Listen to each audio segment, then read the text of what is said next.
आप पहुंचे हैं। आपकी सरकार पर कई तरह के गंभीर आरोप सांसद सुदामा प्रसाद द्वारा लगाया जा रहा है, इस पर आपकी क्या राय है? जी, सबसे पहले काम किया कि जो हमारे स्थानीय सांसद हैं वो विगत कुछ दिनों से सरकार पर, प्रशासन पर तरह तरह के टिप्पणी आरोप लगा रहे हैं। तो मैं बता देना चाहता हूं कि ये जिस पार्टी से चुनाव जीत कर आए हैं उस पार्टी का कोई नया काम नहीं है। इस पार्टी का कोई नया काम नहीं है। ये लोग कई दिनों से, इसके पहले भी वो विधायक थे और भी इनके पार्टी के एमएलए हैं, लोग बिहार में जीते हुए हैं नया पर। ये लोग चुनाव जीतने के आने के बाद इन लोगों को कहीं से भी ये लोग बोलते हैं कि संविधान, बाबा साहब भीमराव अम्बेडकर के संविधान पर बातें करते हैं और उन्हीं के बनाया हुआ संविधान से हमारा देश चल रहा है, राज चल रहा है, और उन्हीं के संविधान पर लोग एक रत्ती भी विश्वास नहीं रहता है। हम तो ये भी बोलते हैं, जब आपको धरना, प्रदर्शन, आंदोलन करना ही होता है तो आप लोग चुनाव क्यों लड़ते हैं? आप लोग चुनाव क्यों लड़ते हैं? क्योंकि ये सुदामा प्रसाद जी का ये पहला मंतव्य नहीं है। इसके पहले भी कई सारे वामपंथ विचारधारा के जो CPI-ML के विधायक लोग जीते हैं, वो लोग भी अपने अपने जिला में अपने स्थानीय प्रशासन पर, सरकार पर आरोप लगाते हैं कि मेरी बात कोई नहीं सुनता है, रोड जाम कर देते हैं, कुछ ये कर देते हैं, वो कर देते हैं। तो जब आप ये काम अब जीतने के बाद कर रहे हैं, तो काम आप चुनाव जीतने से पहले भी करते थे। तो अब चुनाव में आपकी, जब चुनाव जीतने के बाद आपको विश्वास नहीं है ये सब सारी तंत्र पर, सरकार पर, संविधान पर, तो आपको मेरे ख्याल से चुनाव लड़ने की ज़रूरत नहीं है। ये इनकी बातें हैं।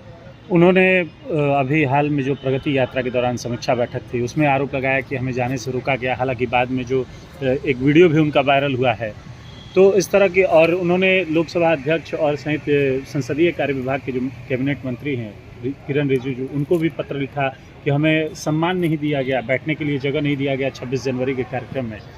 इस तरह का उन्होंने आरोप लगाया है। बिल्कुल, जैसा कि हमने भी देखा वीडियो को, प्रगति यात्रा को लेकर माननीय मुख्यमंत्री जी यहाँ पर भोजपुर जिला में आए थे। एक माले के विधायक और जीते हैं उपचुनाव में, अगिया माले, शिव प्रकाश रंजन जी, वो भी बैठक में प्रगति यात्रा में थे। क्योंकि वो मुख्यमंत्री जी का कार्यक्रम शेड्यूल बहुत छोटा था, बहुत लंबा नहीं था, और ये लेट पहुँचे थे। मुख्यमंत्री जी कार्यक्रम में पहुँच गए तो उसके बाद ही इनका गाड़ी जा रहा था कहीं। अब कोई सिपाही होगा, कोई रोक दिया होगा, नहीं पहचान रहा होगा इनको। वैसा तो कोई काम ये किए नहीं है कि जिनसे इनको लोग पहचाने, देखे रहे। और रही बात ये सब वीडियो, टिप्पणी, ये सब फिजूल की बातें हैं। हम चुनाव में नेता, जनप्रतिनिधि क्यों चुनते हैं? सर्वप्रथम विकास के लिए। आज तक ये जीतने के बाद ऐसा कौन सा इन्होंने संसद से लेकर, सड़क से लेकर, कोई लेटर हेड या कहीं पर भी ऐसा कौन सा कार्य किया जो जनहित में हुआ, विकास के कार्य को लेकर हुआ? सिर्फ अगड़ा पिछड़ा, दलित, अमीर, गरीब, ये सब कहने की बातें हैं। ये लोग पता नहीं कैसा कैसा शब्द का प्रयोग करते हैं और शर्म भी नहीं आता है, लाज भी नहीं लगता है इन लोग को बोलते हुए। सामंतवादी, मनुवादी, पूंजीवादी, आज जितना भी ऐसे इस टाइप के लोग हैं, ये सारा लोग मोटे मोटे पेट वाले, बड़े बड़े गाड़ी वाले, मोट चैन वाले, सारे आपराधिक प्रवृत्ति के मोटे मोटे धन पशु इन्हीं गठबंधन में हैं। तो हमको पता नहीं चलता है किनको सामंतवादी, पूंजीवादी, मनुवादी सब बोलते रहते हैं लोग। जनता चूँकि अब मूर्ख नहीं रह गया है, सोशल मीडिया का ज़माना है। उन्होंने कल भी आरोप लगाया है पूर्व सांसद जो हैं RK सिंह, उन पर कि उनके द्वारा योजनाओं का उद्घाटन किया जा रहा है और जो नवनिर्वाचित सांसद हैं उनकी अनदेखी की जा रही है।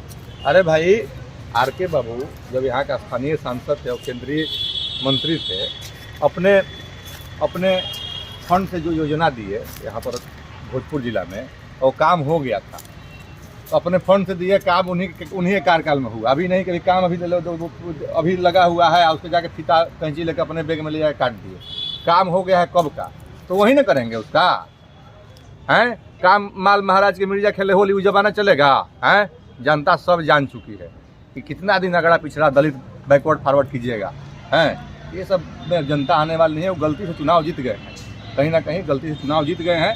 अब उसी को अपना वो लाज छिपाने के लिए, चूँकि वो तो काम करने वाला व्यक्ति है नहीं, जनता विकास खोज रही है। अब वो मैटर को डाइवर्ट करने के लिए कि हमारा कोई सुन नहीं रहा है, तो नहीं सुन रहा है तो चुनाव आप लोग काहे लड़ते हैं? आपका पहला बार थोड़ी नहीं कोई सुन रहा है, आपके पार्टी के कोई नहीं सुनता है। आप लोग हरदम ऐसे ड्रामा करते हैं, आपको सरकार में विश्वास नहीं है, संविधान में विश्वास नहीं है, झूठ मूठ का आप लोग ड्रामा करते हैं। तो आप लोग चुनाव मेरे ख्याल से नहीं आप लोग को लड़ना चाहिए। जो काम आप लोग चुनाव के पहले करते हैं, चुनाव जीतने से पहले, वहीं रोड जाम, धरना प्रदर्शन करते रहिए। यानी जिस प्रिंस तरीके जी- से 9 साल अपने उन्होंने क्षेत्र में विकास किया, उसी तरीके का विकास यहाँ भी देखने को मिलेगा पूरी देखिए, जिले। कहीं ना कहीं आज भोजपुर के आम आवाम केंद्रीय मंत्री आर.के. बाबू के चुनाव हार जाने से अपने आप को एक गिलानी महसूस कर रही है। गिलानी महसूस इस प्रकार कर रही है कि आप समझ लीजिए कि अगर पूरे बिहार में सबसे अधिक किसी सीट का कन्फर्मेशन था कि ये सीट निकल जाएगा तो आ रहा है, इसमें नो डाउट इनको सभी जाति वर्ग से लोग चुनाव में कहीं ना कहीं से वो थे। कुछ इनकी कमियां थी, क्योंकि वो पहले से राजनीति में नहीं आए थे, वो अपने प्रशासनिक पद पर थे, वहाँ से रिटायरमेंट के बाद उन्होंने भारतीय जनता पार्टी, पहले तो हम लोग जनता दल ही ज्वाइन किए थे, बहुत कम ही लोग इस बात को जानते हैं, जनता दल ही ज्वाइन किए थे आर.के. बाबू।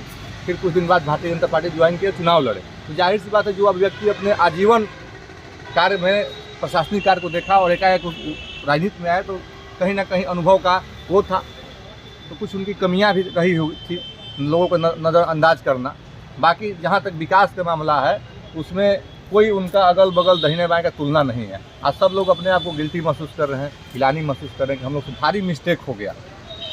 ये सब सारी चीज़ें हैं।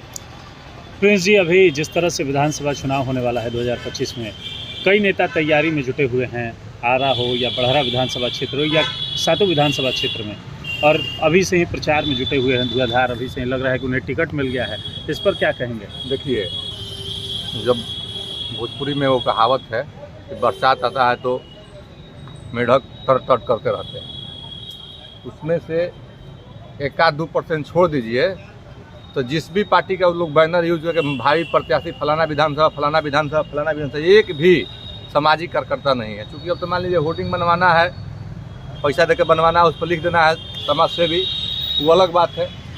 उन लोगों को सामाजिक सरोकार से 1% मतलब नहीं रहा। अच्छा बात है, वो लोग पैसा कमाए हैं, व्यवसायी आदमी, अच्छा होना, व्यवसायी होना, उद्यमी होना अच्छा चीज़ है, व्यवसाय में सफल होना अच्छा चीज़ है। लेकिन अपना स्वतंत्रता है भाई, कोई भी अपना बैनर लगा सकता है, कहीं से अपनी उम्मीदवारी जता सकता है, लेकिन कहीं से भी अच्छा मान लीजिए पैसा कमाए हैं, अब किसी प्रकार से पैसा कमाए हैं, तो कुछ मान लीजिए कि जनता में भी मार कमल बटाया, कलसुप बटाया, दौरा बटाया, हई बटाया, हऊ बटाया, ये बस चुनाव तक नहीं है। चुनाव के बाद सब पोस्टर बैनर सब गायब हो जाएगा।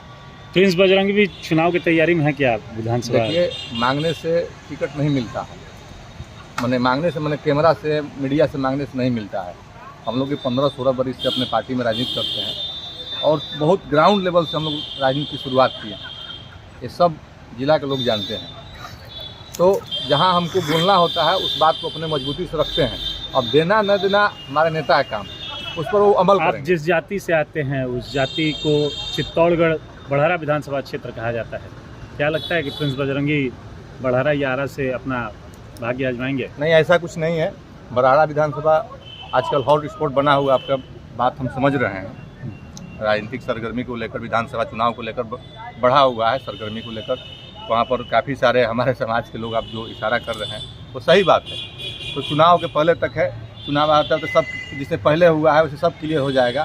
सब धन पशु, बड़ा बड़ा गाड़ी, मोटा मोटा पेट चैन ब्रासर सिकड़ी सब एकदम धरा के धरा रह जाएगा। 2-4-5 करोड़ खौराएगा, इन्हें उन्हें लुटाएगा, है जनता में कुछ जाएगा और जनता सही निर्णय लेगी और सही उम्मीदवार को अपनी तरफ चुनाव करेगी। भोजपुर जिले में किस तरह से आप लोग एनडीए को जीत दिलाएंगे सातों विधानसभा में, क्या कुछ देखिए, हम रणनीति है? जनता दल यू के मुख्य पार्टी के ब्रह्मपुर 199 विधानसभा है, बक्सर में उसके प्रभारी भी हैं, चुनाव प्रभारी। और हम लोग की तरफ अभी ज़्यादा संगठन पर ही फोकस रहता है, तरह तरह का मीटिंग वर्क होता है तो जाना आना पड़ता है। तो एनडीए इस बार जो पिछला चुनाव में हम लोग का थोड़ा आपसी दल का मनमुटाव था, क्योंकि पटना पे तो गठबंधन हो जाता था बड़े बड़े नेताओं को, लेकिन धरातल पर गठबंधन नहीं हो रहा, उसको पता था। उसको लेकर आप देखिए उनके विडम्बना मैदान में पूरे 5 दल एनडीए का कार्यकर्ता सम्मेलन हुआ। सभी पंचायत स्तरीय कार्यकर्ता से लेकर जिला स्तरीय कार्यकर्ता एक साथ बैठे, मीटिंग किए, खाए पिए, गले मिले, ये सब चीज़ एकदम खत्म हो गया है। अब ग्राउंड पर एकदम हम लोग एकदम पूरा तरह से एकदम क्लियर हैं। अब कहीं प्रकार का कोई मनभेद मनमुटाव नहीं है। तो अब समझ लीजिए कि नारा है 25 से 30 फिर से नीतीश, एकदम 225 से प्लस सीट से हमारा बिहार में एनडीए सरकार माननीय मुख्यमंत्री जी के नेतृत्व में। कोई लड़ाई नहीं है, कोई लड़ाई होने वाला नहीं है। पिछले बार आप चुनाव देख लीजिए, पिछला बार, अब तो नहीं कहना चाहिए, पिछला बार कहीं ना कहीं गठबंधन हम लोग का ये था, अगर वो चीज़ नहीं होता तो राष्ट्रीय जनता दल के 25-30 से अधिक सीट थोड़े आता। आरके सिंह का एक बयान वायरल हो रहा है कि जिसमें उन्होंने कहा है कि हरवाने के लिए हमें पवन सिंह को पैसा दिया गया था।